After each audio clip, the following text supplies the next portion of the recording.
Olá, seja bem-vindo, bem-vinda. Está começando o podcast Rádio Ciência, popularização da pesquisa na região do Alto Solimões, criado para difundir, atualizar e informar a sociedade da região sobre ciência, pesquisa, tecnologia e inovação. Eu sou Kátia Franco e neste episódio vamos falar sobre análise de dados educacionais e Olimpíada de Matemática do Alto Amazonas. O professor Edifran Rodrigues Pereira é o nosso convidado de hoje, ele que é graduado em matemática e mestre em matemática aplicada, professor do Centro de Estudos Superiores de Tabatinga da Universidade do Estado do Amazonas, residente e atuante há 10 anos na nossa tríplice fronteira do Alto Solimões. Seja muito bem-vindo, professor Edifran. Eu gostaria de já fazer a primeira pergunta sobre o Laboratório de Matemática Pura, Aplicada e Computacional Lamaticom. Bem, Kátia, eu agradeço, a participação. O laboratório ele é uma necessidade que surgiu dentro do curso de matemática, dos pesquisadores que atuam no curso de matemática do centro da UEA em Tabatinga, O objetivo principal do laboratório é fornecer um suporte teórico e computacional, tanto para o ensino, para a pesquisa e para a extensão, quando se fala de matemática pura e aplicada.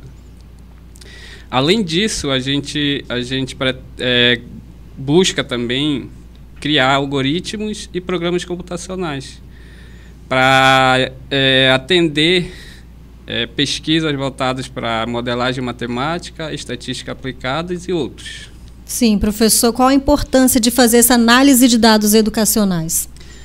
Bom, quando a gente fala de educação, o foco principal é a melhoria da aprendizagem dos estudantes, E os atores, no caso, gestão, professores, pesquisadores, focam os seus esforços nisso, buscar essa melhoria da aprendizagem.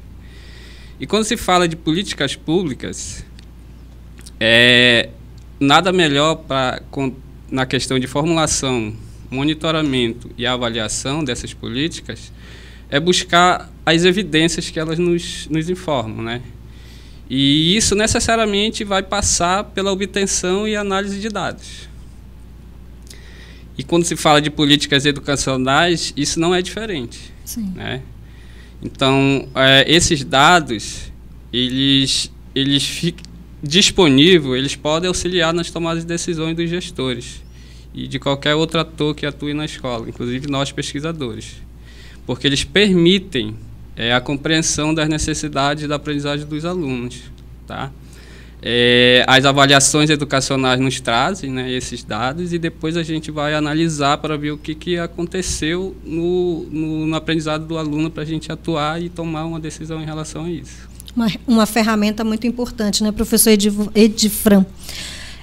Como fazer essa análise de dados educacionais? Como que se faz essa análise, professor? Bom, a questão da análise de dados educacionais primeiro perpassa pela disponibilidade desses dados, que é um grande problema hoje, Quando se fala do Poder Executivo Federal, a gente tem os planos de dados abertos, que são planos criados a partir da política de dados abertos do Poder Executivo, que é o Decreto 8.776 de 2016. Então, o Executivo Federal ele já tem, de certa forma, essa obrigação de criar esses planos para disponibilizar esses dados de forma aberta, disponível para qualquer pessoa, Quando se fala de dados educacionais, a gente tem aí esses planos, por exemplo, do Instituto Nacional de Estudo e Pesquisa Educacional, Anísio Teixeira, o INEP, e do Ministério da Educação. E dentro desses dados que são disponíveis, o censo escolar é o grande planilha, vamos dizer assim, com dados que estão disponibilizados para nós pesquisadores, para os gestores, para os secretários de educação e assim por diante. Nesse censo escolar tem uma gama de informação, por exemplo, infraestrutura da escola, formação e condição docente, rendimento escolar, número de matrícula, jornada escolar, e tem um monte de informação. Então, a grande planilha do Brasil todo está no censo escolar. Então, por isso ele é a principal fonte de dados que a gente tem quando se trata do Poder Executivo Federal.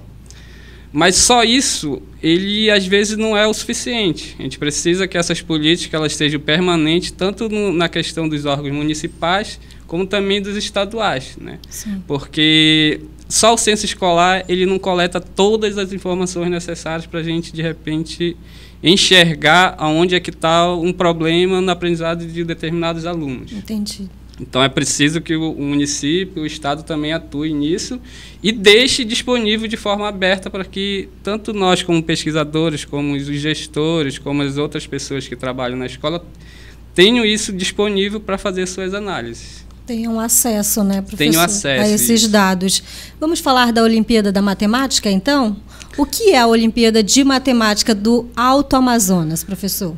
Bom, a Olimpíada, ela vem com o objetivo principal de atuar na formação de profissionais na região do Alto Solimões, né, na área da matemática, tá? Agora há pouco a gente falou de dados abertos, de disponibilidade desses dados e a necessidade de analisar eles. Mas, na medida que esses dados são disponibilizados, mas se não tiver pessoas capacitadas para olhar eles, verificar se está tudo ok com eles, se não tem problema, se não tem falhas, qual foi a forma que eles foram coletados, Sim. esses dados disponíveis não vão servir para nada, né? E aí a gente fala do letramento de infraestrutura de dados, né? Então, para ter esse letramento de infraestrutura de dados, a gente precisa dessa formação em matemática. E a Olimpíada, ela tem esse viés, porque não basta só um curso de licenciatura em matemática, por exemplo, como a gente tem aqui. A gente precisa atuar lá na base, na educação básica, né? E a Olimpíada, ela vem trabalhar com 7 municípios aqui do Alto Solimões. Entendeu? Que é o público-alvo do centro de Tabatinga, da UEA em Tabatinga, que são os municípios de Tonantins, Santo Antônio, Amaturá, São Paulo de Olivença, Atalaia do Norte, Benjamin Constant e Tabatinga. Então, a gente conseguiu trabalhar com esses 7 municípios, tá? Desde o aluno lá do 6º ano até o 9º ano, que é o Fundamental 2, e também com alunos do nível médio. Então, a gente está atuando lá na educação básica para a gente preparar esses alunos para que depois eles já venham um pouco mais com essa habilidade em matemática, chegar no nível superior e poder nos ajudar a trabalhar essa questão da ciência de dados e não só nisso, né? Trabalhar em toda a questão da ciência da região, no desenvolvimento da biotecnologia, que é uma coisa que está sendo falado muito nesse momento, né? Sim. Que é o foco, em geral, das pesquisas na nossa região, no Amazonas, aqui na região norte. E aí a gente precisa dessas pessoas preparadas. Então, a Olimpíada ela tem esse objetivo, né? Essa foi a primeira edição e a gente pretende fazer outras, né? Aconteceu esse ano a primeira edição. Para você ter uma ideia, Kátia, nessa primeira edição que a gente trabalhou só com alunos da zona urbana, porque o recurso não foi o suficiente para a gente atuar também na zona rural, porque você sabe que a logística da zona rural ela é bem mais complicada, né? E o grande financiador do projeto, que é o CNPq, ele nos deu um recurso que não foi suficiente para a gente atuar na zona rural. Mas atuando só na zona urbana, a gente conseguiu atingir quase 15 mil alunos, né?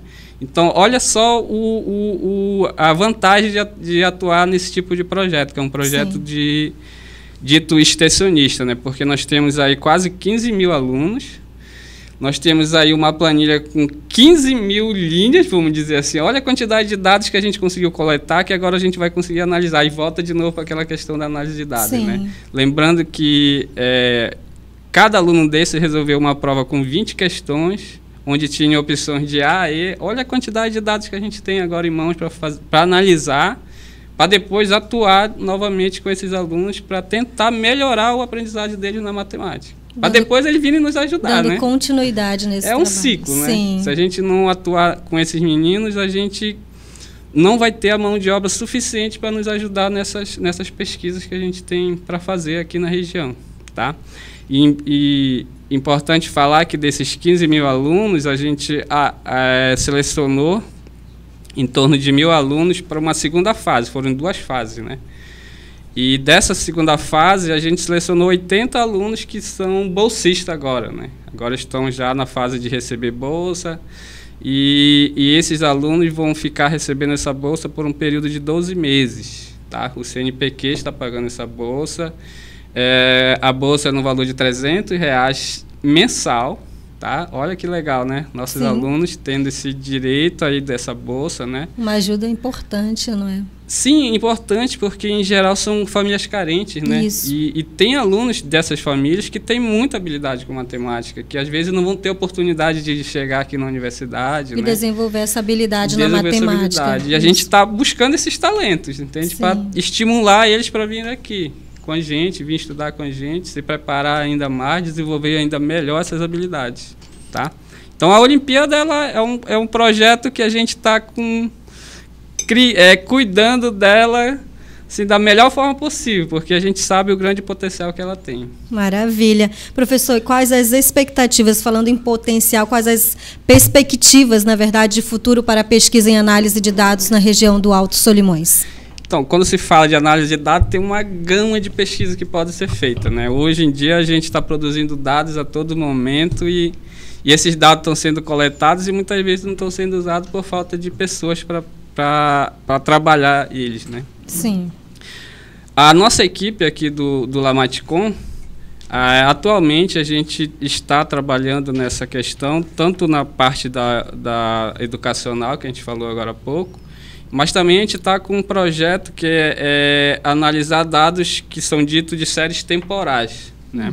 Por exemplo, atualmente a gente está passando por essa grande estiagem aqui na região do Alto Solimões, não no Alto Solimões, mas no norte, no Amazonas todo, né? E essa coleta de informações que são feitas desses níveis de rio, como elas são feitas diariamente, elas são classificadas como séries temporais. E estudar essas séries,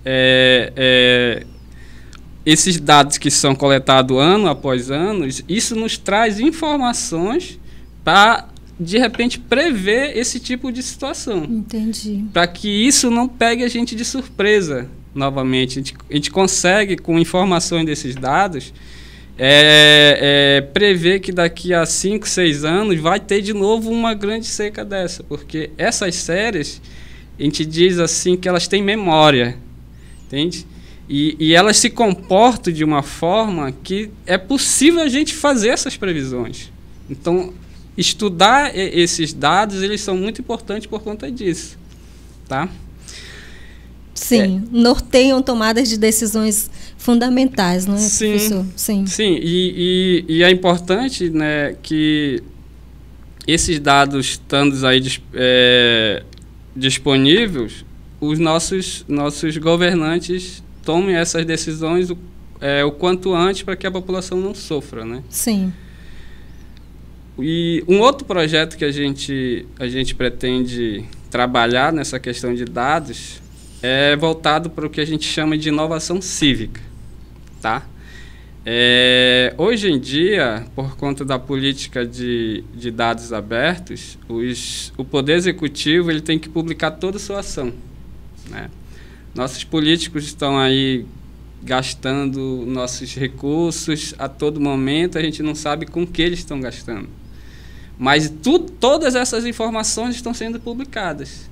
E a inovação cívica ela vem justamente para buscar esses dados e fazer análises e levar para a comunidade essas informações, porque nem sempre a gente tem disponibilidade de buscar essas informações, né? Tem acesso a esses dados, na verdade. Não tem acesso, às vezes a gente não sabe como ter acesso. Como isso? E às vezes na vida corrida da gente diária a gente não consegue ter tempo para isso.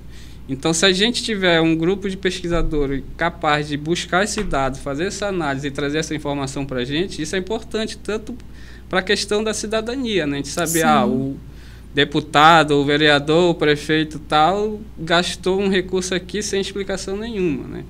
Então, isso é importante. A inovação cívica ela é importante.